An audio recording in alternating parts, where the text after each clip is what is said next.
ဘုန်းတို့ရဲ့စိတ်နှလုံးကိုပူအောင်လောင်အောင်ရှို့မြိုက်တတ်တဲ့မီးတွေရဲ့သဘာဝကိုဘုန်းတို့ဟာနားလည်သင့်တယ်အဲ့ဒီမီးတွေကိုဘယ်ပုံဘယ်နည်းညှိမ့်သက်ရမလဲဆိုတဲ့နီလန်များကိုလည်းပဲကျွမ်းကျင်ထားသင့်တယ်ပေါ့နော်ဒါကြောင့်မီးနဲ့ပတ်သက်ပြီးတော့ငြိမ်းအေးမှုကိုလိုလားကြတဲ့ပုဂ္ဂိုလ်တွေနားလည်ထားတဲ့နေလို့ယူဆလို့ဘုံဘုံကဒီသုတ်တန်လေးကိုပြောပြအခါတစ်ပါးမြတ်စွာဘုရားတာဝိဋ္ဌိမြို့တဲကိုဆွမ်းခံကြွအဲ့လိုဆွမ်းခံကြွတဲ့အခါမှာအဲ့ဒီမြို့ထဲမှာဥက္ကဋတတရီရလို့အမည်ရတဲ့ပုံနာကြီးတယောက်ကတော်တော်လေးချမ်းသာပုံရတယ်သူကဘာတွေလှုပ်ထားတော့ဆိုတော့အလွန်ကြီးကျယ်တဲ့ရစ်ပူဇော်ဝဲကြီးလှုပ်ဖို့သူကစီစဉ်ထားတာဒုက္ခဒုက္ခကအကျိုးရှိတယ်ဒါဟာကောင်းမှုဖြစ်တယ်လို့သူတို့ရဲ့ယုံကြည်မှုအရာလှုပ်ထားတာဘလို့တွေပြင်ဆင်ထားတော့ဆိုတော့နွားလား900တဲ့အလွန်ချောတဲ့နွားကြီးတွေ900အကုန်တတ်မှာနော်နွားငယ်လေးတွေ900တဲ့နွားမတွေ900တဲ့သိုးတွေက900တဲ့စိတ်တွေက900 5မျိုး900ဆိုတော့တရားလေးတွေအသက်ပေါင်း2500ပေါ့နော်အဲ့ဒါတွေကိုအကုန်လုံးပြင်ဆင်ထားတာအဲ့ဒါရစ်တိုင်ကြီးကလည်းအကြီးကြီးစိုက်ထူထားတာလူတွေကလည်းအများကြီးအုံဖြစ်နေတယ်အဲ့ဒီအချိန်မှာမြတ်စွာဘုရားအဲ့ဒီနာရောက်သွားတဲ့ချိန်မှာအဲ့ဒီပုံနာကထွက်လာပြီးတော့မြတ်စွာဘုရားကိုဘာလျှောက်တုံးဆိုတော့မြတ်စွာဘုရားတဲ့မင်္ဂလာမီးကိုယူခြင်းရစ်တိုင်ကိုစိုက်ထူခြင်းဟာအလွန်မှအကျိုးကြီးတယ်လို့တပည့်တော်ကြားဘူးတယ်ဗျာတဲ့ပြောပုံလေးနော်မင်္ဂလာမီးကိုယူတာရဲ့ရစ်တိုင်ကိုစိုက်ထူတာရဲ့ဒါဟာအလွန်မှအကျိုးကြီးတယ်လို့တပည့်တော်ကြားဘူးတယ်တဲ့တော့သိတယ်လို့ပြောတာလားကြားဘူးတယ်လို့ပြောတာလားကြားဘူးတယ်လို့ပြောတာနော်အဲ့တော့မြတ်စွာဘုရားကပါပြန်မိတ်လို့ဆိုတော့ပုံနာတဲ့ငါလည်းပဲမင်္ဂလာမီးကိုယူခြင်းရစ်တိုင်ကိုစိုက်ထူခြင်းဟာအလွန်မှအကျိုးကြီးတယ်လို့ငါလည်းကြားဘူးတယ်တဲ့သူပြောတဲ့အတိုင်းပြောတာနော်မြတ်စွာဘုရားလည်းပါတယ်တော့ကြားဘူးတယ်တဲ့တပုံနာကဒုတိယပြီး2ကြိမ်မြောက်ထပ်ပြီးတော့လျှောက်ထားပြန်တယ်မြတ်စွာဘုရားမင်္ဂလာမီးကိုယူခြင်းရစ်တိုင်ကိုစိုက်ထူခြင်းဟာအလွန်မှအကျိုးကြီးတယ်လို့တပည့်တော်ကြားဘူးတယ်ဗျာပုံနာငါလည်းကြားဘူးတယ်ဒီတိုင်းပဲအမိန့်ရှိ3ကြိမ်မြောက်ထပ်ပြီးတော့ဒီတိုင်းလျှောက်တယ်မြတ်စွာဘုရားလည်း3ကြိမ်မြောက်ပဲထပ်ပြီးတော့မင်္ဂလာမီးကိုယူခြင်းရစ်တိုင်ကိုစိုက်ထူခြင်းဟာအကျိုးကြီးတယ်လို့ငါလည်းကြားဘူးတယ်တဲ့စကားကရှေ့မတိုးနော်အဲ့ဒီချိန်မှာရှင်အာနန္ဒာကမနေနိုင်ဘူးထလာပြီးတော့ပုံနာကြီးကိုဘာပြောလို့ဆိုတော့ပုံနာတဲ့မြတ်စွာဘုရားကိုအဲ့လိုမလျှောက်ရဘူးအရှင်ဘုရားအကျိုးကြီးဖို့အတွက်တကယ်စစ်မှန်တဲ့ချမ်းသာကိုရဖို့အတွက်မင်္ဂလာမီးကိုဘလို့ယူရမှာလဲရစ်တိုင်ကိုဘလို့ထူရမှာလဲရစ်ပူဇော်ခြင်းအမှုကိုဘလို့ပြုရမှာလဲလို့အဲ့ဒါလို့မေးရမှာတဲ့သင်ကြားဘူးတာတွေရှောက်ပြောနေလို့ဖြစ်တာမဟုတ်ဘူးသင်ပေးတယ်ရှင်အနန္ဒာကအဲ့ဒီကြတော့မှပုံနာကြီးကမြတ်စွာဘုရားအကျိုးကျေးဇူးများဖို့အတွက်စစ်မှန်တဲ့ချမ်းသာကိုရဖို့အတွက်ကောင်းမှုဖြစ်ဖို့အတွက်မင်္ဂလာမီးကိုဘလို့ယူရမှာလဲရစ်တိုင်ကိုဘလို့ထူရမှာလဲတပည့်တော်ကိုသွန်သင်ဆုံးမတော်မူပါဗျာရှောက်တယ်အဲ့ဒီကြတော့မှမြတ်စွာဘုရားအကျိုးကျေးဇူးများဖို့အတွက်ရစ်ပူဇော်ခြင်းအမှုကိုဘလို့ပြုရမလဲဆိုတာနဲ့ပတ်သက်ပြီးတော့မြတ်စွာဘုရားကအထူးသဖြင့်မီးနဲ့ပတ်သက်ပြီးတော့သူတို့ကမီးပူဇော်ကြမှာ哦မီးနဲ့ပတ်သက်ပြီးတော့မြတ်စွာဘုရားအဲ့ဒီမှာဟောတယ်ပုံနာတဲ့အခုသင်တို့လုပ်နေတဲ့နော်ဒီရစ်တိုင်ထူမှုမီးပူဇော်မှုကတော့ဒီရစ်ပူဇော်မှုမပြုတ်ခင်အစတည်းကိုကသင်တို့ဟာအလွန်တရာမှဆင်းရဲတဲ့ပူလောင်တဲ့မကောင်းကျိုးကိုဖြစ်စေတတ်တဲ့လက်နက်ကြီး3မျိုးကိုစိုက်ထူရာရောက်နေတယ်တဲ့ဆင်းရဲမှုကိုပွားစေမယ်ဆင်းရဲမှုကိုဖြစ်စေမယ်လက်နက်ကြီး3မျိုးကိုစိုက်ထူရာရောက်နေတယ်အဲ့ဒီလက်နက်ကြီး3မျိုးကဘာတုံးဆိုတော့ ကာယကံလက်နဲ့ဝစီကံလက်နဲ့မနောကံလက်နဲ့အဲ့ဒါကိုမြတ်စွာဘုရားရှင်းပြီးတော့ပြောပြတယ်ပုံနာတဲ့သင်ဟာဒီပူဇော်မှုအမှုကိုမပြုတ်ခင်တည်းကစငါနွားတွေကိုဘလောက်တတ်မယ်စိတ်တွေကိုဘလောက်တတ်မယ်လို့သင်စိတ်ကူးနေတာရှိအဲ့ဒီစိတ်ကူးမှုဟာသင်ကိုသင်သူများကိုရောသင်ကိုရောဆင်းရဲစေမဲ့မနောကလက်နဲ့ကြီးကိုသင်စိုက်ထုတ်လိုက်တယ်စိတ်ထဲကတွေးနေတာ哦အဲ့ဒီအတွေးတွေကဘာတော့ကိုယ့်ကိုဆင်းရဲစေမဲ့လက်နဲ့ကြီးကိုစိုက်ထုတ်လိုက်တာအဲ့တော့သင်တို့ကဘာလဲဆိုတော့ကောင်းမှုပြုမယ်လို့ရည်ရွယ်ပြီးတော့မကောင်းမှုကိုပြုရာရောက်နေတယ်ကုသိုလ်ပြုမယ်ဆိုပြီးတော့အကုသိုလ်ကိုပြုနေတယ်ကောင်းတဲ့သုဂတိမက်ကလမ်းကိုရှာမယ်ဆိုတဲ့ရည်ရွယ်ချက်နဲ့မကောင်းတဲ့ဒုက္ခတိမက်ကလမ်းကိုရှာဖွေရာရောက်နေတယ်လူလောကမှာဒါမျိုးတွေရှိရနော်ကောင်းတာလုပ်မယ်ဆိုတဲ့ရည်ရွယ်ချက်နဲ့တကယ်လက်တွေ့ကြတော့ဘာကိုပဲလုပ်ဖြစ်သွားတာတော့မကောင်းတာကိုပဲလုပ်ဖြစ်သွားတာကိုလုပ်နေတာကိုတချို့မကောင်းပါပဲနဲ့ကောင်းတယ်လို့ထင်နေတာတွေကမရှိဘူးလားရှိတယ်ကိုမြတ်စွာဘုရားအဲ့ဒါကိုပြောတာနောက်ပြီးတော့သင်တို့ဟာဒီပူဇော်ပွဲအမှုကိုမပြုတ်ခင်နွားတွေကိုဘလောက်တတ်လိုက်ကြစိတ်တွေကိုဘလောက်တတ်လိုက်ကြလို့သင်တို့ပြောဆိုနေတာရှိတယ်အဲ့ဒါဟာဆင်းရဲဒုက္ခကိုပွားစေမဲ့ဒုတိယဝစီကံလက်နက်ကိုစိုက်ထူလိုက်တာတဲ့အဲ့ဒါသင်တို့ဟာကောင်းမှုကိုဖြစ်စေမယ်ဆိုတဲ့စိတ်နဲ့မကောင်းမှုကိုဖြစ်စေနေကြတဲ့ပုဂ္ဂိုလ်တွေကုသိုလ်ကိုလုပ်မယ်ဆိုတဲ့စိတ်နဲ့အကုသိုလ်ကိုလုပ်နေကြတာနောက်ပြီးတော့သင်တို့ရဲ့ဒီအပြောတွေမကပဲနဲ့တကယ်လက်တွေ့လည်းပဲနွားတွေကိုတတ်ဖို့အတွက်ကိုယ်တိုင်ကြိုးစားအထောက်အထားရှိတယ်စိတ်တွေကိုတတ်ဖို့အတွက်ကိုယ်တိုင်ကြိုးစားအထောက်အထားရှိတယ်ဒါဟာဘာလဲဆိုတော့ဆင်းရဲမှုကိုပွားစေမဲ့ကာယကံလက်နဲ့ကြီးကိုစိုက်ထုတ်လိုက်တာလက်နဲ့ကြီးပဲနှမျိုးတော့၃မျိုးအဲ့ဒီလက်နဲ့ကြီးကဘယ်သူ့ကိုဒုက္ခပေးမဲ့လက်နဲ့တော့ကိုယ့်ကိုဒုက္ခပေးမဲ့လက်နဲ့တဲ့မနောကံလက်နဲ့ဝစီကံလက်နဲ့ကာယကံလက်နဲ့တဲ့အဲ့ဒါလိုမြတ်စွာဘုရားကသူတို့ရဲ့အနေအထားလေးတွေကိုအမှန်တိုင်းပြောပြပြီးတော့ပုံနာတဲ့လောကမှာပယ်ရှားတဲ့နဲ့မိ၃မျိုးရှိတယ်ပူဇော်တဲ့နဲ့မိ၃မျိုးရှိတယ်ဒီတိုင်းပဲအခြေအနေကြည့်ပြီးတော့ပြုလုပ်တဲ့နဲ့မိ၁မျိုးရှိတယ်အလုံးမိဘယ်နှမျိုးတော့9မျိုးငိမ့်သက်ပြရမယ်ဖယ်ရှားပြရမယ်မိက3မျိုးအလေးကရုပြုပြီးတော့လေးလေးဆန်းဆန်းမြက်မြက်နုနုပူဇော်ပသရမယ်မိက3မျိုးဒီတိုင်းပဲအခြေအနေကြည့်ပြီးတော့တောက်စေတဲ့အချိန်မှာတောက်ရမယ်ငိမ့်စေတဲ့အချိန်မှာငိမ့်ပြရမယ်ဆိုတဲ့အခြေအနေကြည့်ပြီးတော့ပြုလုပ်တဲ့မိက1မျိုးတဲ့မိ9မျိုးဟုတ်လားအဲ့တော့ဘုန်းတို့ဖယ်ရှားတုတ်တင်ပြရမယ်ငိမ့်သက်ပြရမယ်မိ3မျိုးဆိုတာဘာလို့ဆိုတော့ရာဂကိဒေါသကိမောဟကိအသုံးနှုန်းလေးတွေကိုနားထဲကိုယဉ်နေပြသားဖြစ်အောင်မှတ်ရမယ်နော်ရာဂကိဆိုတာယာဂတိဟုသောမေယာဂဆိုတာဘာလို့ဆွဲမဲ့တာပေါ့နော်ဝိဖြူလေးများပေါ်မှာဆေးရောင်တစ်စုံတရာထင်သွားပြီဆိုရင်အလွန်ချွတ်ဖို့ခက်တယ်လို့စွဲသွားမြဲသွားအဲ့လိုစိတ်ထဲမှာအာရုံရဲ့အပေါ်မှာမရမနေနိုင်မမြင်ရမနေနိုင်မကြားရမနေနိုင်တခါတည်းစွဲနေတာအဲ့ဒါကိုဘာခေါ်တော့ယာဂအဲ့ဒီယာဂဟာတတ္တဝါတွေရဲ့စိတ်နှလုံးကိုပူလောင်စေတဲ့မေးပဲတတ္တဝါတွေကိုဆင်းရဲဒုက္ခဖြင့်အကျိုးမဲ့အောင်ဖျက်ဆီးနိုင်တဲ့မေးပဲတဲ့ဒါကြောင့်သူဟာဖေရှားတုတ်တင်ပြရမယ်မေးဘာဖြစ်လို့ယာဂကိုဖေရှားတုတ်တင်ပြရမယ်မေးလို့မြတ်စွာဘုရားဟောလဲဆိုရင်ဒီယာဂလွှမ်းမိုးလာတဲ့ပုဂ္ဂိုလ်တွေဟာမကောင်းတာကိုတွေးကြတယ်မကောင်းတာကိုပြောကြတယ်မကောင်းတာကိုပြုကြတယ်အကျိုးဆက်အနေနဲ့အပယ်လေးပုံကိုရောက်ကြရတယ်တဲ့။အဆိုးဆုံးအကျိုးရလဒ်ကိုမြတ်စွာဘုရားဖော်ပြပြီးတော့ယာကပယ်တတ်ရခြင်းရဲ့အကြောင်းတရားကိုအဲ့လိုလေးမြတ်စွာဘုရားပြောပြတာ။ဘာဖြစ်လို့ယာကကိုပယ်တတ်ဖို့နော်လိုအပ်တာလဲလို့မေးရင်ထိတိမိမိဘုံဘုံတို့ပြောတတ်ဖို့လိုမယ်နော်။ယာကလွှမ်းမိုးလာတဲ့ပုံကိုယ်တွေကာယကံမှုဝစီကံမှုမနောကံမှုတွေဟာ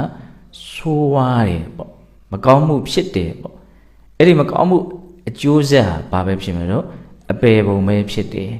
ဒါကြောင့်မလို့ဒီယာကကိုဖယ်ရှားပြရမယ်တချို့ဒေသနာတွေမှာတော့မြတ်စွာဘုရားကဒီယာကရဲ့အပြစ်ကိုများစွာဟောတာရှိတယ်ယာကလွှမ်းလာပြီဆိုလို့ရှိရင်ကိုပူလောင်စေတယ်သူတော်ဘာကိုပူလောင်စေတယ်စိတ်ထဲမှာလည်းပဲဆင်းရဲတဲ့ခံစားချက်ကိုခံစားရစေတယ် ကိုယ့်ရဲ့အကျိုးစီးပွားကိုလည်းအမှန်ကန်မသိဘူးသူတော်ရဲ့အကျိုးစီးပွားကိုလည်းအမှန်ကန်မသိဘူးဘသူရဲ့အကျိုးစီးပွားကိုမှသူဟာအမှန်ကန်မသိတော့ဘူးမဟုတ်တာတွေကိုလုပ်တယ်မမှန်တာတွေကိုပြောတယ်မသိတော်တာတွေကိုတွေးတယ်ဒါကြောင့်ຢာကဆိုတာဖယ်ရှားပြစ်တဲ့နဲ့တဘာဝဆိုလို့အဲ့ဒါလိုမြတ်စွာဘုရားဟောတယ်ဟုတ်လားဒါနံပါတ်1ပယ်ရှားပြစ်ရမယ်မိပေါ့နောက်နံပါတ်2ပယ်ရှားပြစ်ရမယ်မိကြတော့ဘာပြောတော့ဒေါသကိတဲ့ဟုတ်လားဒေါသဒီဟုသောမိအတွေ့အကြုံတွေနဲ့ပတ်သက်လို့အာယုန်တွေနဲ့ပတ်သက်လို့ဘုန်းဘုန်းတို့အထူးသဖြင့်ကိုယ်ဝန်းကျင်မှာရှိတဲ့လူသားတွေနဲ့ပတ်သက်ပြီးတော့ပဲစိတ်နှလုံးမှာဒေါသမီလောင်တဲ့အခါမှာအလွန်ပြင်းထန်စွာလောင်ကျွမ်းခြင်းကိုခံကြရတာဟုတ်လားဒေါသမီတကယ်ကိုဆူဆူဝါးဝါလောင်နေဆိုတာကိုယ်နဲ့မသိတဲ့လူတွေနဲ့ပတ်သက်ပြီးတော့လောင်တာအလွန်မှရှားပါတယ်ဟုတ်တယ်မဟုတ်လားအဲ့ဒါလို့စိတ်ထဲမှာဒေါသဖြစ်လာပြီဆိုရင်သူလည်းပဲပူလောင်စေတယ်ပင်ပန်းစေတယ်အကျိုးမဲ့တို့ဖြင့်ပျက်စီးအောင်ဖျက်ဆီးနိုင်စွမ်းရှိတယ်ဒါကြောင့်သူ့ကိုလည်းမြတ်စွာဘုရားမေးလို့ပြောတယ်ဘာကြောင့်သူ့ကိုပယ်ရှားတဲ့လဲဆိုတော့အကြောင်းပြချက်ကတော့အဲ့ဒီသုတ်တန်ထဲမှာစောစောကယာကမှာပြောထားသလိုပဲပြောထားတယ်ဒေါသလွှမ်းလာတဲ့ပုဂ္ဂိုလ်တယောက်တွေးပြီးဆိုရင်မသိတော်တာပဲတွေးတယ်ပြောပြီးဆိုရင်မသိတော်တာပဲပြောတယ်လုပ်ပြီးဆိုရင်မသိတော်တာပဲလုပ်တယ်အဲ့ဒါလိုကာယကံမှုဝစီကံမှုမနောကံမှုဟာဒုစရိုက်တရားတွေသာဖြစ်နေတဲ့အတွက်ကြောင့်အဲ့ဒီတရားတို့ရဲ့အကျိုးရလဒ်ဟာလည်းပဲအပေပုံပဲဖြစ်နေတယ်လောလောဆယ်ဆင်းရဲယုံမြမကပဲနဲ့အနာဂတ်မှာလည်းပဲဆင်းရဲတည်းဟူသောအပင်ကိုပေါက်ဖို့အတွက်မျိုးစေ့ကိုခြားထားပြီးသားဖြစ်နေတယ်ပေါ့ဒါကြောင့်ဒီမီးကိုလည်းပဲဘာလို့ပြရမလို့ငြိမ့်သက်ပြရမိတယ်တတိယမြောက်ဘုန်းဘုန်းတို့ငြိမ့်သက်ပြရမယ်မီးကြတော့ဘယ်လိုပြောလို့ဆိုတော့မောဟဂိတဲ့မောဟတည်းဟူသောမီးမောဟဆိုတာကိုအဝိဇ္ဇာဆိုတဲ့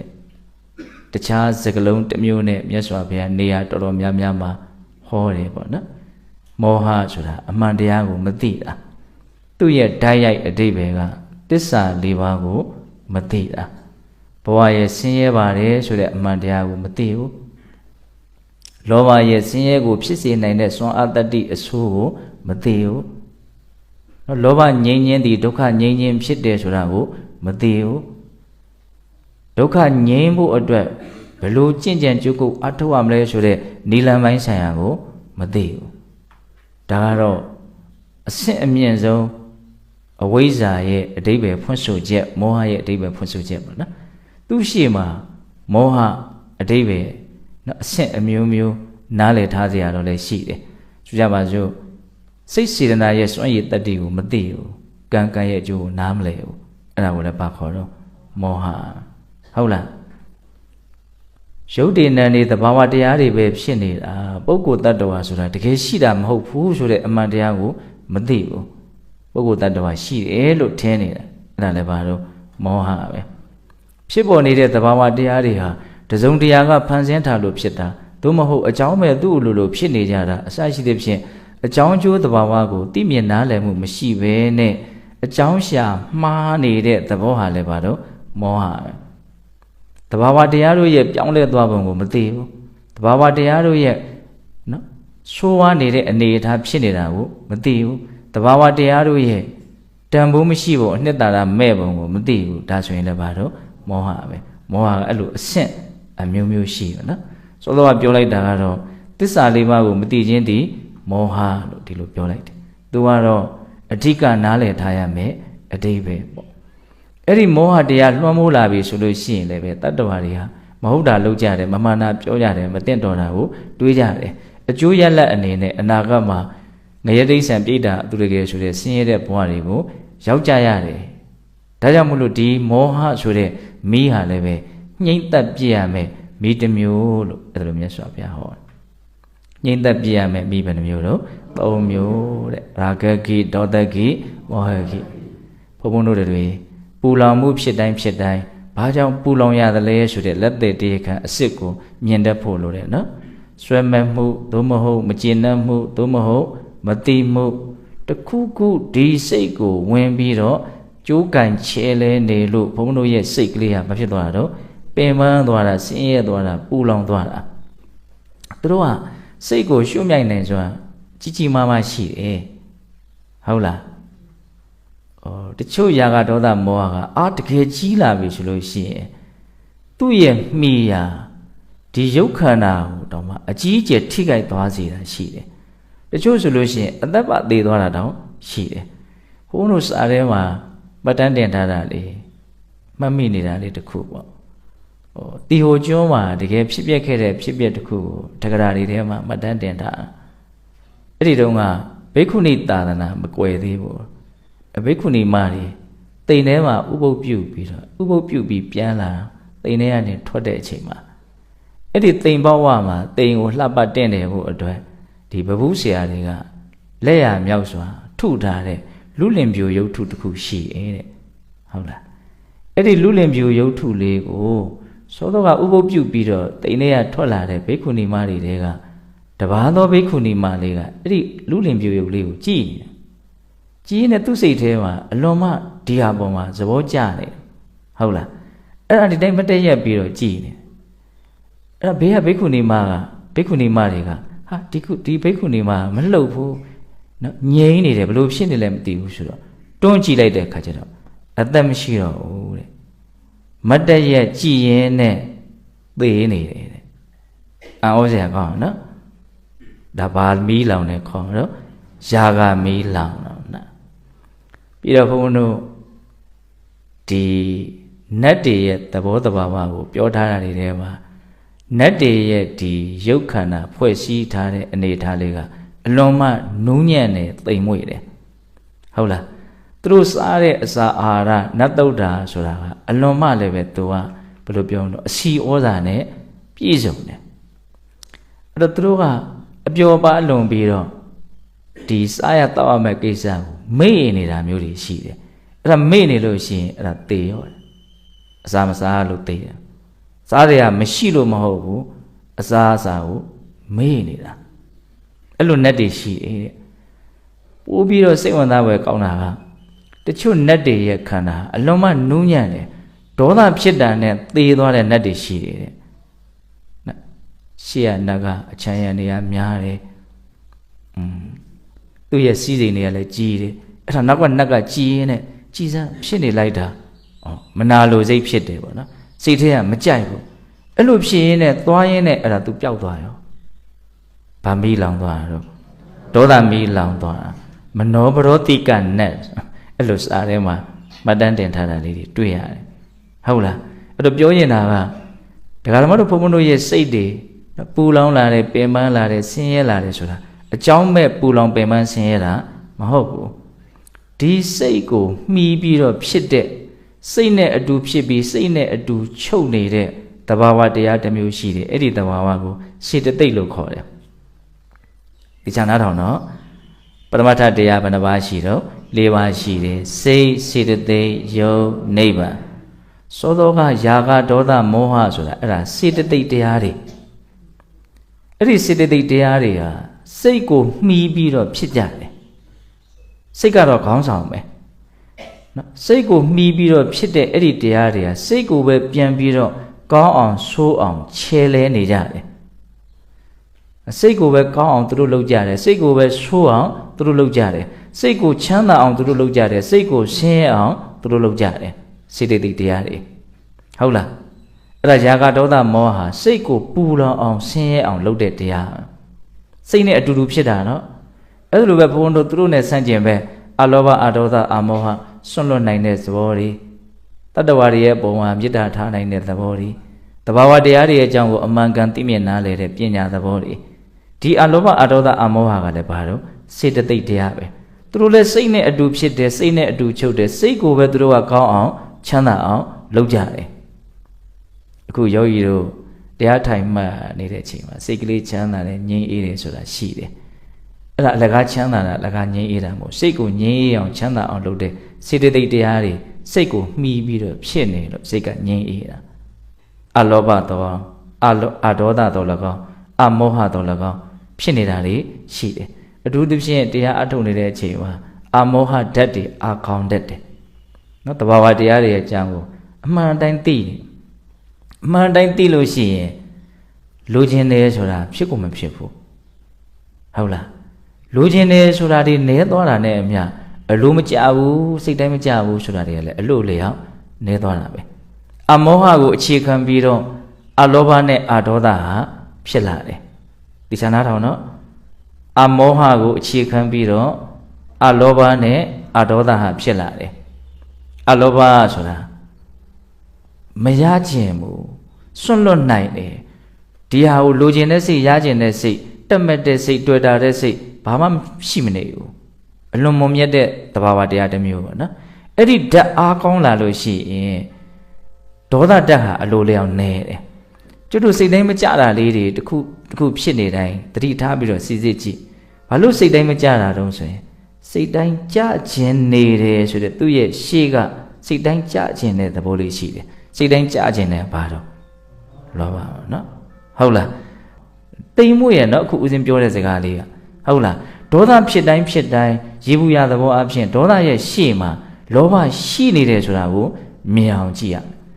ဒါကြောင့်ဘုံဘုံအမြဲတမ်းလိုတရားလေးထက်ထက်ပြောတယ်အလိုဆိုတာကြီးနေတယ်မြအလိုမကြမှုတွေဟာလည်းများနေမှာပဲကြီးနေမှာပဲအလိုနဲသွားလေအလိုမကြမှုတွေဟာလည်းနဲလေပဲဘာဖြစ်စိတ်တိုင်းမကြဘူးဟိုဟာဖြစ်စိတ်တိုင်းမကြဘူးဆိုတာဘာလဲဟိုလိုလေးမှစိတ်တိုင်းကြမှာဒီလိုလေးမှစိတ်တိုင်းကြမှာဆိုတဲ့စိတ်အခြေခံတွေကများနေလို့ဟုတ်လားအဲ့တော့ဘုံပြောနေတာပါတော့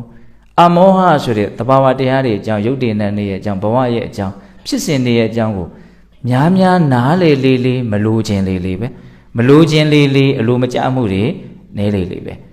ဟုတ်လားအဲ့ဒါကိုဘာလို့ခေါ်တော့အလောဘအဒေါသအမောဟ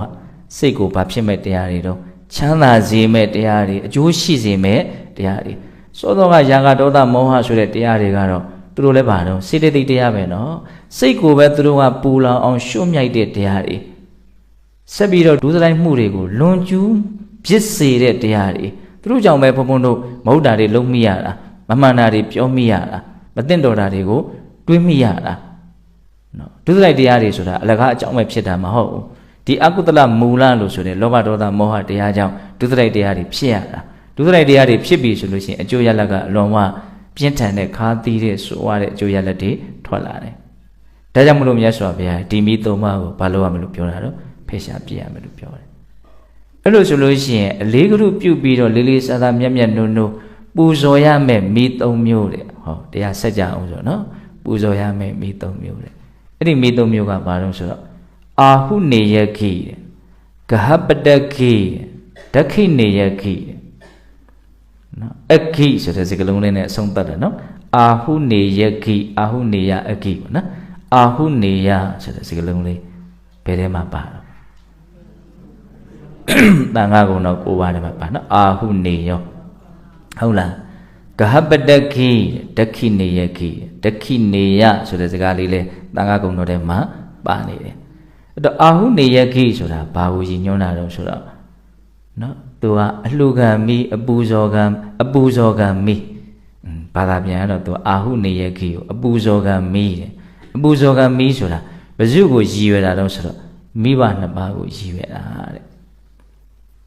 တန်ခါကုံတော်ထဲမှာတော့အာဟုနေယောဆိုတာအရက်ဝေးကတောင်ယူလာတဲ့ဝတ္ထုပစ္စည်းတွေနဲ့နော်ပူဇော်ခြင်းလှူဒန်းခြင်းကိုခံယူတတ်တယ်အဝေးကြီးကယူလာတဲ့ဝတ္ထုပစ္စည်းတွေကိုအလှူခံယူခြင်းကထိုက်တန်တယ်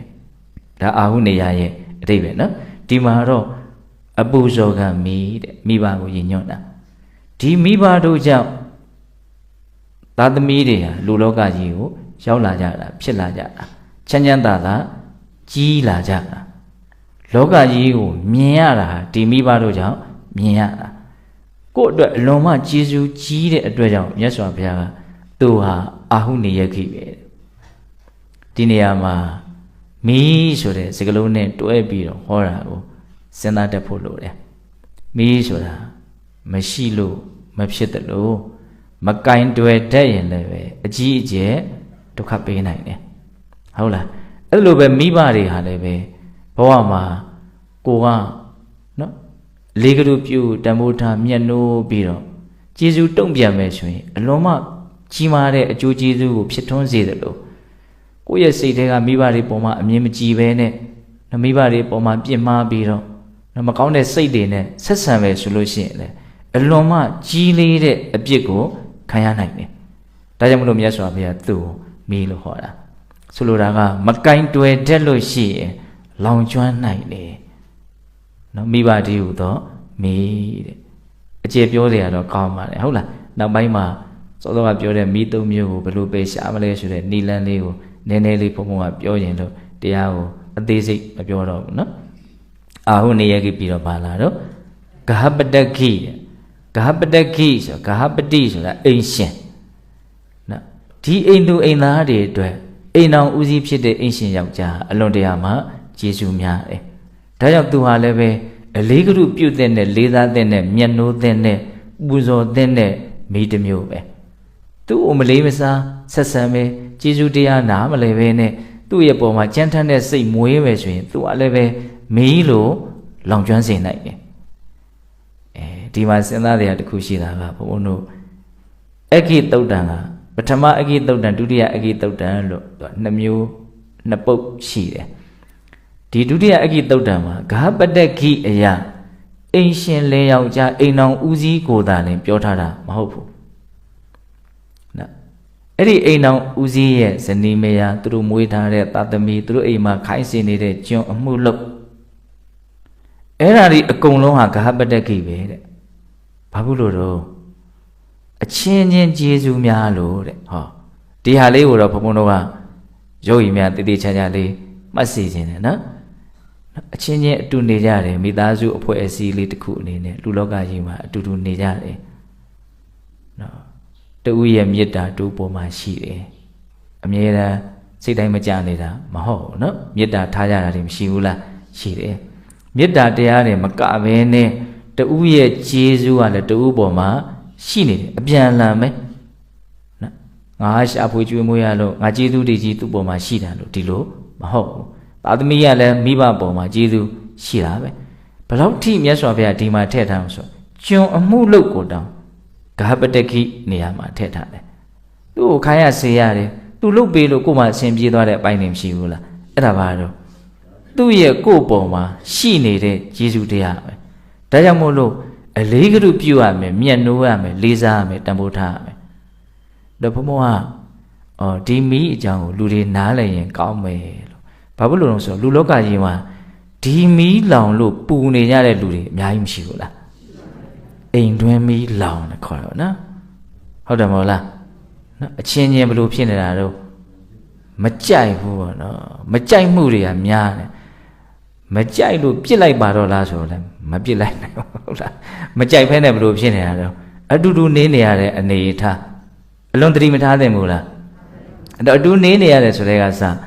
မေတ္တာတရားကျေးဇူးတရားဆိုတာလည်းပဲအတိုင်းအတာတစ်ခုထိရှိနေကြတယ်ဆိုတာညင်းလို့မရဘူးဒါကြောင့်မို့လို့ဒီအိမ်တွင်းမီးဆိုတာလေးကိုဘုံဘုံတို့ဟာသတိထားရမယ်ပေါ့အထူးသဖြင့်မိသားစုအဖွဲ့အစည်းလေးနဲ့နေကြတဲ့လူသားတွေအများကြီးသတိထားဖို့မလိုဘူးလားမီးလောင်ခံရနိုင်တယ်နော်တချို့မီးလောင်တာမခံနိုင်လို့ကိုအဆုံးစီရင်သွားတဲ့လူတွေတော့မရှိဘူးလားအိမ်တွင်းမီးလောင်တာကိုမခံနိုင်လွန်းလို့ဟုတ်တယ်မဟုတ်လားမရှိဘူးလားအဲ့ဒါမျိုးတွေရှိတယ်အဲ့ဒါမြတ်စွာဘုရားရဲ့ဒေသနာတွေကိုလက်တွေ့ဘဝထဲမှာအသုံးချကြည့်တဲ့တယ်ပေါ့နော်လေးစားတဲ့တယ်မျက်နှိုးတဲ့တယ်တန်ဖိုးထားတဲ့တယ်နော်ဒါဒုတိယဂဟပတခိနောက်တတိယဒက္ခိနေယခိအလှခံမီးဆိုတာဘာပြောတာတော့ဆိုတော့သူတော်ကောင်းတွေကိုပြောတာတဲ့နော်မှန်ကန်တဲ့တရားနိလန်းကိုကျင့်သုံးကြတဲ့အထူးသဖြင့်ယာဂဒေါသမောဟကုန်ခန်းသွားကြတဲ့ယာဂဒေါသမောဟကုန်အောင်နိဗ္ဗာန်လမ်းမှာကျင့်သုံးနေကြတဲ့သမဏဗြဟ္မဏတွေကိုဒါဒက္ခိနေယခိလို့ခေါ်တာတဲ့ဘာဖြစ်လို့သူကလောကလူသားတွေအတွက်မျက်နှိုးတဲ့အရာတန်ဖိုးထားတဲ့အရာလေးစားတဲ့အရာဖြစ်နေရတာတော့သူကလည်းပဲကျေးဇူးများလို့ပဲအခုဘုံဘုံတို့တွေတရားဓမ္မတို့တွေနော်ဘဝရဲ့အကြောင်းတန်တရားရဲ့အကြောင်းလောကရဲ့အကြောင်းမှန်မှန်ကန်ကန်သိကြတာနားလည်ကြတာဆိုတာဒီသူတော်ကောင်းတို့ရဲ့ကျေးဇူးကြောင့်သိကြတာအဲ့ဒီအတိကလေးဥစည်းပြီးတော့ပဲဘဝမှာငါတို့ဘလို့ထိုင်မယ်ဘလို့နေမယ်ဘုံဘုံတို့မှန်မှန်ကန်ကန်နေထိုင်ကျင့်သုံးသွားနိုင်ကြတာဟုတ်တယ်မဟုတ်လား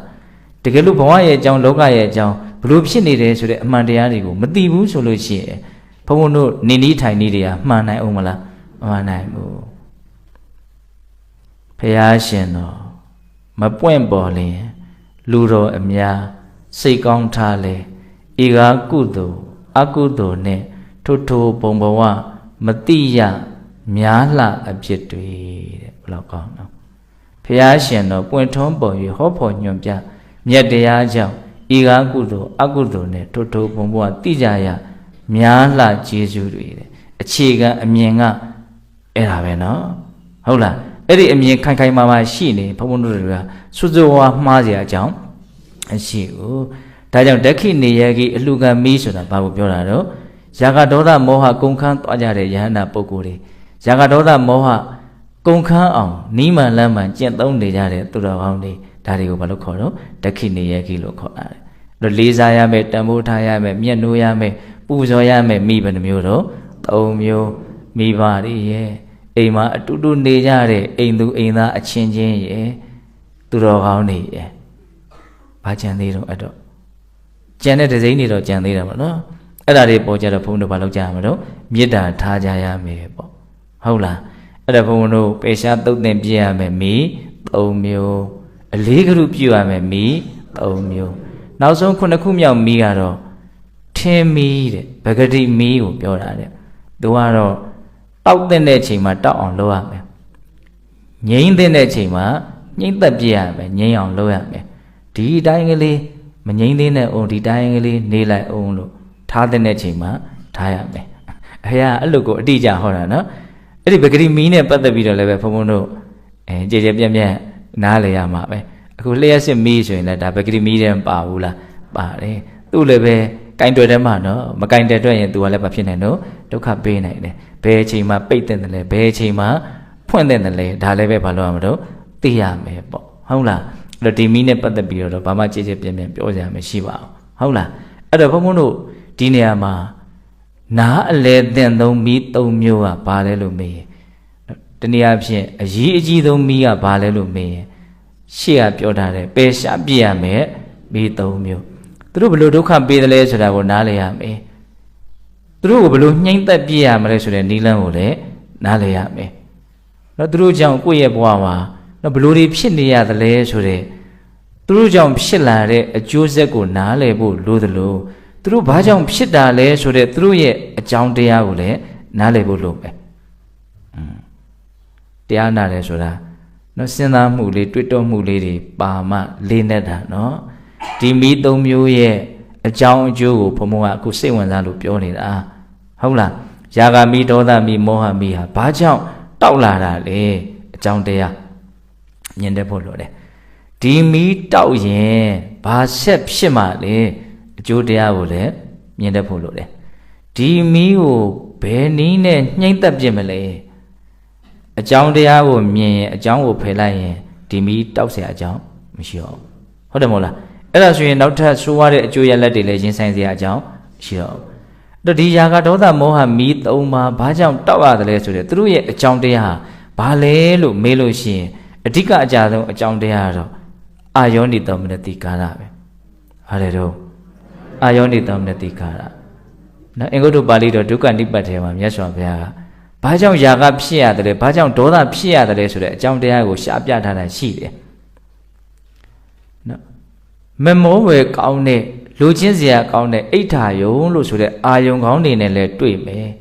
ကိုယ့်ရဲ့စိတ်ထဲမှာနှလုံးသွင်းမှားယွင်းမှုလည်းဖြစ်မယ်ဆိုလို့ရှိရင်အဲ့ဒီပုဂ္ဂိုလ်ရဲ့တန်တန်မှာယာဂမီးတောက်လိမ့်မယ်တဲ့ဟုတ်လားဆိုးရတဲ့အာယုံစိတ်တိုင်းမကြပွဲအာယုံအနိဋ္ဌာယုံအာယုံဇိုးတွေနဲ့လည်းတွေ့မယ်ကိုယ်စိတ်ထဲမှာအာယောနိသောမနတိကာရလည်းဖြစ်နေမယ်ဆိုလို့ရှိရင်ဒေါသမီးတောက်လိမ့်မယ်တဲ့ဟောအဲ့ဒီမှာဘုံဘုံတို့အကြောင်းတရားကိုမတွေ့ရဘူးလားတွေ့ရတယ်နော်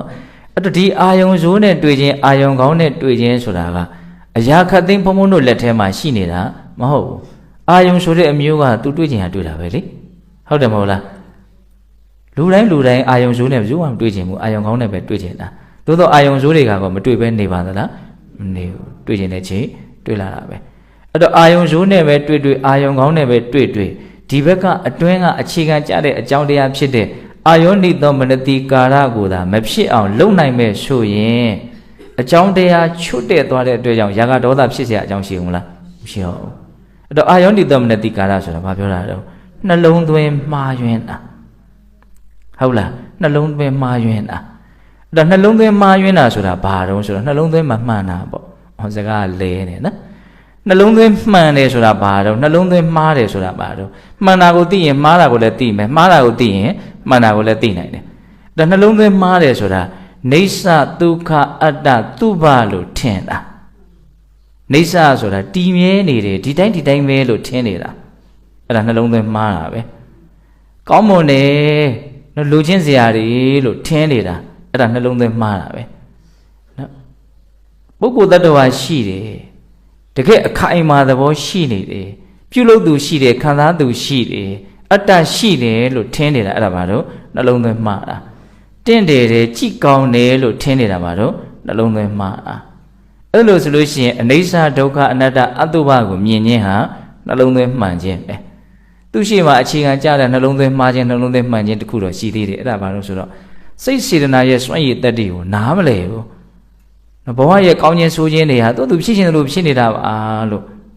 နော်ကောင်းခြင်းဆိုးခြင်းရဲ့အကြောင်းတရားဖြစ်တဲ့စိတ်စေတနာကောင်းခြင်းစိတ်စေတနာဆိုးခြင်းဆိုတဲ့အကြောင်းတရားကိုသူမသိဘူးမမြင်ဘူးနားမလဲဘူးအဲ့ဒါဘာလို့အလွန်ကြီးမားတဲ့ဆိုးရတဲ့အာယောနိသောမနတိကာရပဲဟုတ်လား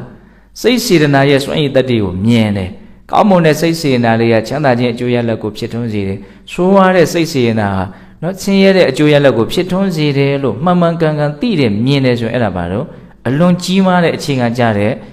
နှလုံးသွင်းမှန်ကန်မှုပဲဒါနှလုံးသွင်းမှားယွင်းမှုကလည်း၅မျိုးရှိတယ်နှလုံးသွင်းမှန်ကန်မှုကလည်း၅မျိုးရှိတယ်ဟုတ်ပြီနော်ကံကံရဲ့အကျိုးကိုမသိတာနေဆဒုက္ခအတ္တသူဘလို့ထင်နေတာနှလုံးသွင်းမှားယွင်းမှုဘယ်နှခုတော့၅မျိုးအဲ့ဒီနှလုံးသွင်းမှားယွင်းမှုလည်းရှိမယ်ကောင်းတဲ့အာယုန်နဲ့လည်းတွေ့မယ်ဆိုရင်သေချာပေါက်ယာကမီးတောက်ဟုတ်လားနှလုံးသွင်းမှားယွင်းမှုလည်းရှိနေမယ်ဆိုးတဲ့အာယုန်နဲ့လည်းတွေ့မယ်ဆိုရင်သေချာပေါက်ဒေါသမီးတောက်ဟောလောဘဒေါသမောဟမီးတို့ရဲ့ဘုံဘုံတို့အကြောင်းတရားတွေကိုတွေ့ရတယ်နော်ဟုတ်လားဒါတွေကအကြောင်းပဲဖြစ်နေတာမဟုတ်ဘူးဆိုတာဘုံဘုံတို့မြင်တတ်ရမယ်အဲ့လို့ဆိုရင်ဒီမီးတောက်တွေကဘလို့အကျိုးရလဒ်တွေကိုဆက်ပြီးတော့ဖြစ်ထွန်းစေပဲလေစောစောကဒေသနာထဲမှာအရေးအမြတ်ပါသွားပြီနော်ဒီမီးတွေတောက်လာရင်ဒုစရိုက်မှုတွေဖြစ်လာလိမ့်မယ်ဒုစရိုက်မှုတွေဖြစ်လာလို့ရှိရင်အပယ်လေးပါးတည်းဟူသောအကျိုးရလဒ်ဆိုတွေထွက်ပေါ်လာလိမ့်မယ်လို့အဲ့ဒါလိုမြတ်စွာဘုရားကအဆုံးစွန်ထိမြင်ပြထားတာအဆိုးဆုံးအကျိုးရလဒ်ထိမြင်ပြထားတာငရဲထိဆင်းရလိမ့်မယ်လို့ပြောတာပဲဟုတ်လားလောဘမီးဒေါသမီးဟာဘယ်မီးထိကူးဆက်သွားနိုင်လို့ဆိုရင်အဝီစီမီးထိကူးဆက်သွားနိုင်တယ်ဟုတ်တယ်မဟုတ်လားဒါကိုပြောတာနော်ဒါကြောင့်သူတို့ရဲ့အကြောင်းသဘောအကျိုးသဘောတွေကိုဘုန်းဘုန်းတို့ဟာမြင်ရမယ်အဲ့လို့ရှိရင်ဒီမီးတွေကိုနှိမ့်သက်ခြင်းတယ်ဆိုရင်ဘယ်လိုလုပ်မလို့ဆိုရင်အာယောနိသောမနတိကာရမဖြစ်အောင်လုပ်ရမယ်ယောနိသောမနတိကာရဖြစ်အောင်လုပ်ရမယ်နော်စိတ်စေနာရဲ့စွန့်ရည်တတ္တိကိုသိမြင်နားလည်ခြင်းကံကံရဲ့အကျိုးကိုသိမြင်နားလည်ခြင်းဆိုတဲ့အခြေခံတမာဒိဋ္ဌိအားကောင်းအောင်မွေးမြူရမယ်ပြိုးထောင်ရမယ်ဟုတ်လားအမြဲတမ်းစဉ်းစားပေးရမယ်ငါစိတ်ကောင်းကလေးမွေးဖို့လိုတယ်ကောင်းမွန်တဲ့စိတ်ကလေးကချမ်းသာတဲ့အကျိုးရလဒ်ကိုအမြဲတမ်းဖြစ်စေမှာငါစိတ်ယုံမှာမွေးလို့မသိတော့ဘူးစိတ်ယုံမှာရဲ့အကျိုးရလဒ်ဟာဆင်းရဲခြင်းကလွယ်လို့ရှားမရှိဘူးလို့ဒီအတွေးကိုဒီအမြင်မှန်ကိုဘုံဘုံတို့ကအားကောင်းအောင်မလုပ်ရမလို့ကြိုးစားရမယ်ဟုတ်လားပြီးလို့ရှိရင်အနိစ္စဒုက္ခအနတ္တအတုပကိုမြင်တဲ့အမြင်ကိုထက်သန်အောင်ခိုင်မာအောင်လည်းမလုပ်ရမလို့ကြိုးစားရမယ်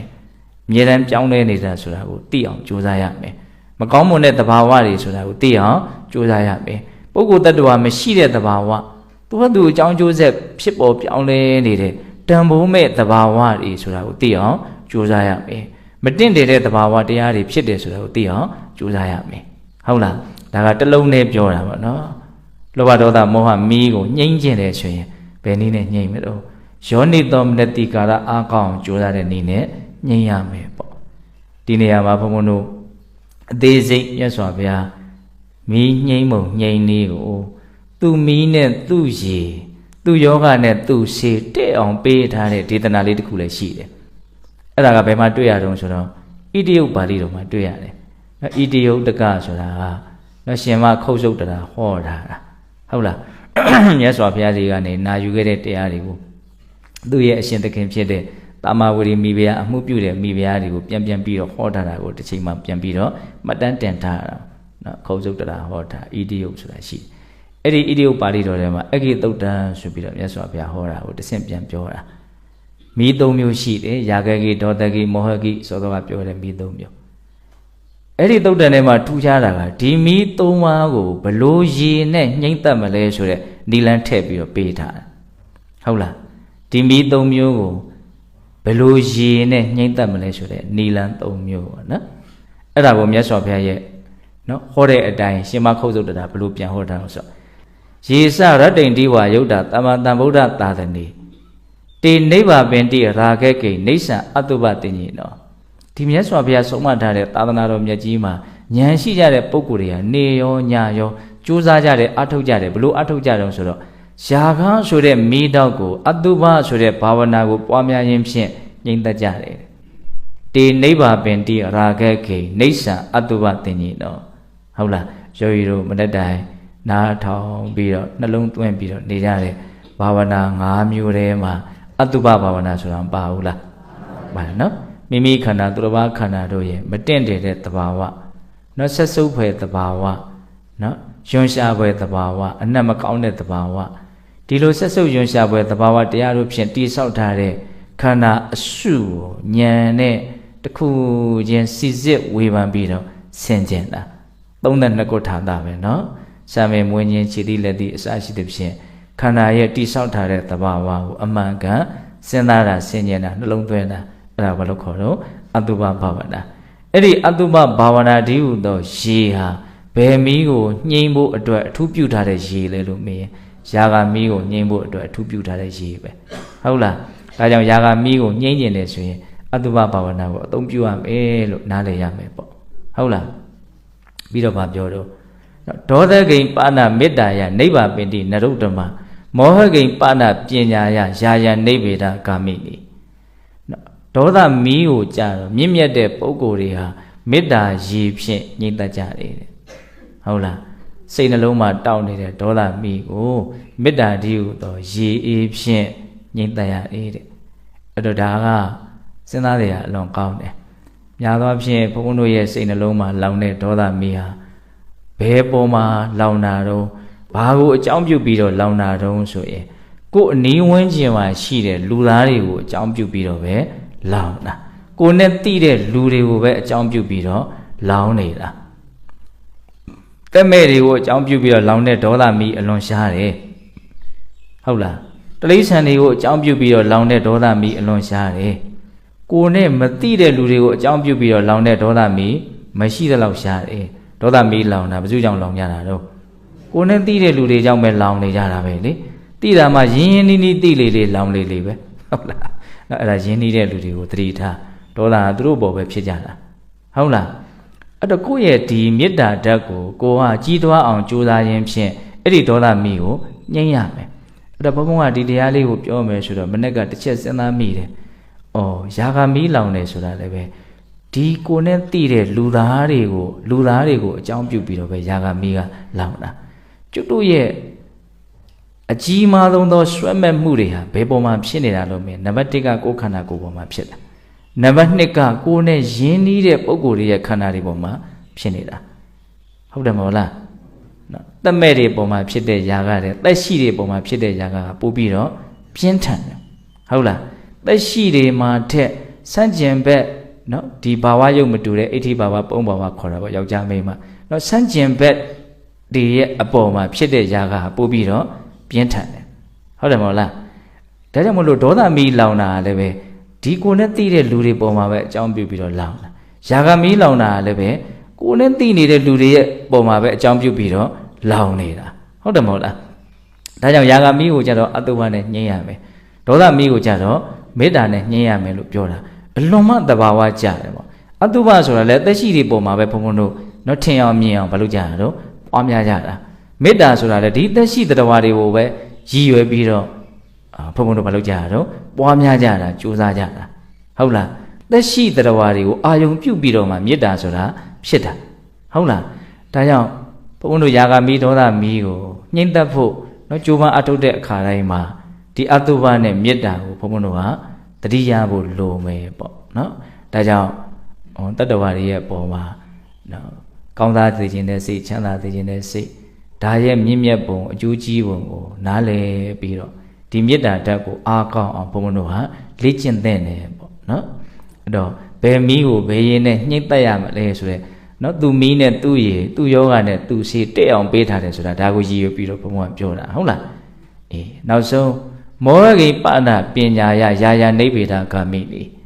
မောဟဆိုတဲ့မီးကိုကြတော့ပညာဆိုတဲ့ရေနဲ့ညှိတက်ရတယ်တဲ့အဲ့ဒီမှာပညာကိုမြတ်စွာဘုရားဘယ်လိုအိဗယ်ဖွင့်လို့ဆိုယာယနိဗ္ဗေဒဂမိလေနော်ကိလေသာအဆိုင်ခဲကိုဖောက်ခွဲဖျက်ဆီးပြစ်နိုင်တဲ့အစွမ်းရှိတဲ့တဘာဝတရားလို့အဲ့လိုအိဗယ်ဖွင့်တယ်ပညာဆိုတာဘာတော့ဆိုတော့အမှန်ကန်သိမြင်နားလည်မှုနော်အမှန်ကန်ဆိုတာဒီနေရာမှာတစ်လုံးနဲ့ဘုံဘုံတို့ထိအောင်ပြောရရင်ပြောင်းလဲနေမှုလို့ဆိုတဲ့အနိစ္စကိုသိတယ်ယောဂီတို့ဒါကိုသိအောင်ထိုင်ပြီးတော့ကြိုးစားနေတာလို့လည်းပဲနားလည်ရဟုတ်လားအဲ့တော့ဒီအနိစ္စကိုသိမြင်နားလည်မှုပညာဟာလောဘဒေါသမောဟကိုဖျက်ဆီးနိုင်စွမ်းရှိမရှိဆိုတာကိုယ်ပိုင်ဉာဏ်နဲ့သိအောင်စဉ်းစားကြည့်ဟုတ်လားမြတ်စွာဘုရားရဲ့ဒေသနာကိုနော်စဉ်းစားပြီးတော့နာယူတာကပို့ပြီးတော့လေးနဲ့တဲ့အတိတ်ပဲကိုဆောင်းနော်မြတ်စွာဘုရားဒီမှာဘယ်လိုပြောတာတော့ကိလေသာဆိုင်ခဲကိုဖောက်ခွဲဖျက်ဆီးပြစ်နိုင်တဲ့အစွမ်းရှိတဲ့ပညာ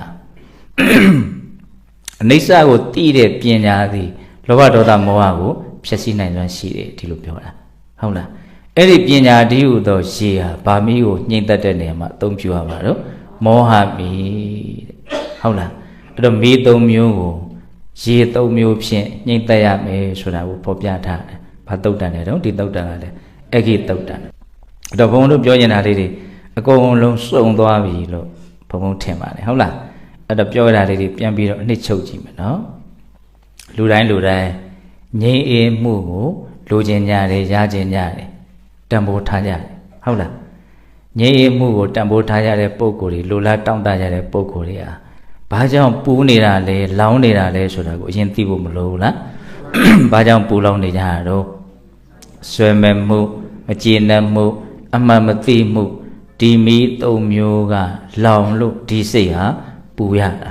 ဒီမီး၃မျိုးဟာစေတသိက်တရားနော်စေတသိက်ဆိုတာဘယ်ကိုမှီပြီးတော့ဖြစ်တာတော့စိတ်ကိုမှီပြီးတော့ဖြစ်နေတာဟုတ်လား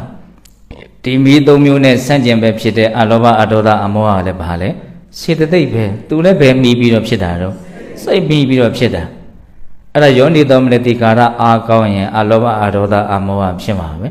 ယောနိသောမနတိကာရအာမကောင်းဘူးနေရာတကာအာယောနိသောမနတိကာရတွေကြီးဥစည်းနေတယ်ဆိုရင်တော့လောဘဒေါသမောဟတွေကြီးဖြစ်နေဟုတ်လားလောဘဒေါသမောဟဖြစ်ပြီးဆိုရင်တော့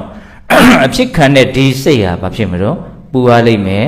လောင်ရလိမ့်မယ်ပူယုံလောင်ယုံနဲ့ရက်နေမယ်လို့ထင်လားဘာလို့ဥမာတော့ဒုစရိုက်မှုတွေကိုလှုပ်အောင်မှာကြီးလာရင်ကြီးလာသလောက်အဲ့ဒီဒုစရိုက်မှုတွေကဘယ်ထိမီးကူးဖို့အတွက်ဆက်သွယ်နေတာတော့ငရဲထိမီးကူးဖို့အတွက်ဆက်သွယ်နေတာဒါကြောင့်ဒီမီးတွေအကြောင်းကိုကျွမ်းကျင်အောင်ဘုံဘုံတို့ပြောပြတာနော်ပထမသုတ်တန်ကမီးဘယ်နှမျိုးပြောတော့9မျိုးပယ်ရှားပြရမယ်မီး3မျိုးဗာမီးတွေတော့ရာဂဒေါသမောဟ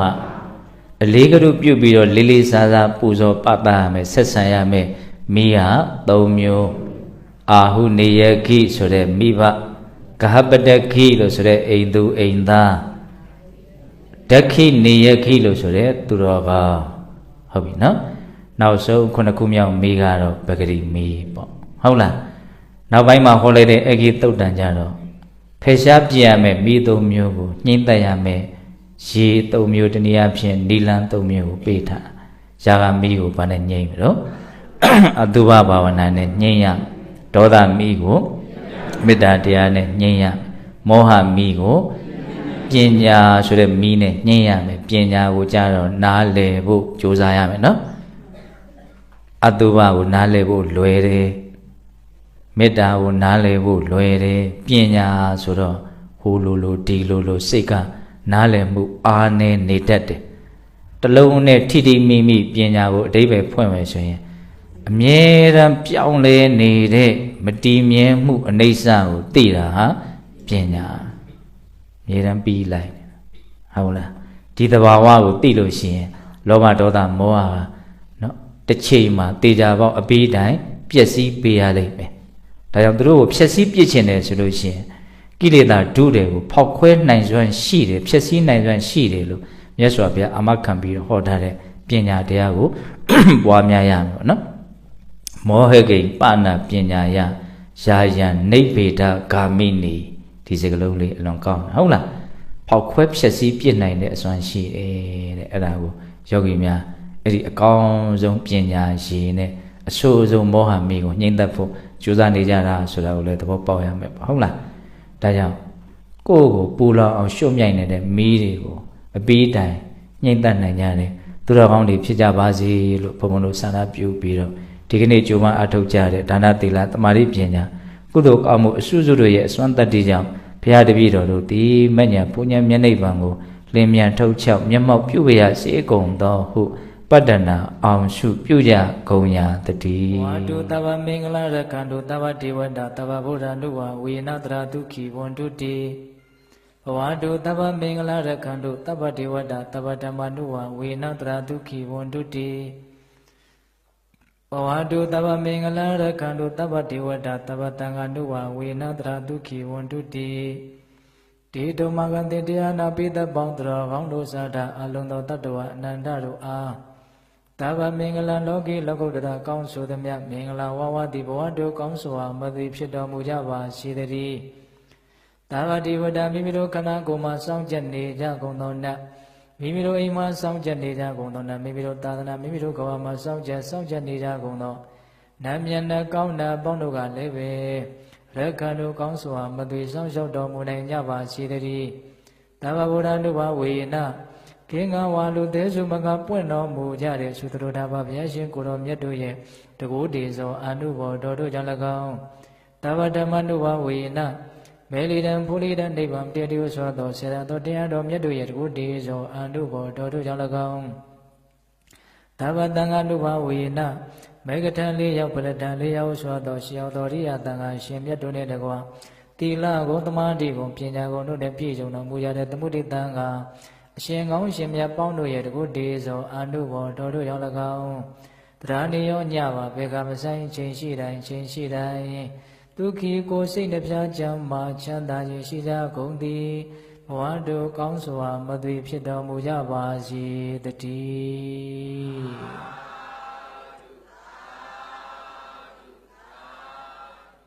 ကဲအလုံးမိမိတို့ပြုလုပ်ထားတဲ့ကုသိုလ်ကောင်းမှုအစုတို့ကိုအာယုံပြုပြီးတော့ဤကုသိုလ်ကောင်းမှုအစုတို့ကြောင့်မဉ္ဇဉ်ပုညံမျက်နှိပ်ပံကိုလင်းမြန်ထုတ်ချောက်မျက်မှောက်ပြုပါရစေလို့ဆုတောင်းရမယ်တတ္တဝအနန္တကုသိုလ်ကောင်းမှုရဲ့အဖို့ပါကအညီမျှရပြီးတော့ချမ်းသာကြပါစေလို့စေနာမေတ္တာရှိထားပြီးတော့အမြတ်တမ်းများပေးဝေကြမယ်အလုံးညီညာညာလိုက်ပြီးတော့ဆိုရအောင်အရှင်ဖေယဘုရားတပည့်တော်တို့သည်ယနေ့ယခုပြုလုပ်အပ်သောဒါနသီလသမာဓိပညာကုသိုလ်ကောင်းမှုအစွတ်စွတ်တို့သည်မဲ့ညာဖို့ညာမျက်နှိဗ္ဗာန်ကိုမျက်မှောက်ပြုရန်အာကောင်းသောအထောက်အပံ့ဖြစ်ပါစေတည်းဤကောင်းမှုဤကုသိုလ်တို့ဤအဖို့ဘာကကိုအသက်ထင်ရှားရှိမရှိဖြစ်ကုန်သောဘိုးဘွားမိဘဆွေမျိုးသားချင်းတို့အားအစာထား၍32ဘုံကျင်လီခုံသောတတ္တဝအနန္တတို့အားအညီအမျှပေးဝေငှပါ၏အမျှရကြ၍ကိုယ်စိတ်နှဖျားကျမ်းမာချမ်းသာကြသည်ဖြစ်ကြပါစေသောကုသိုလ်အမြတ်ယူတော်မူကြပါကုန်လော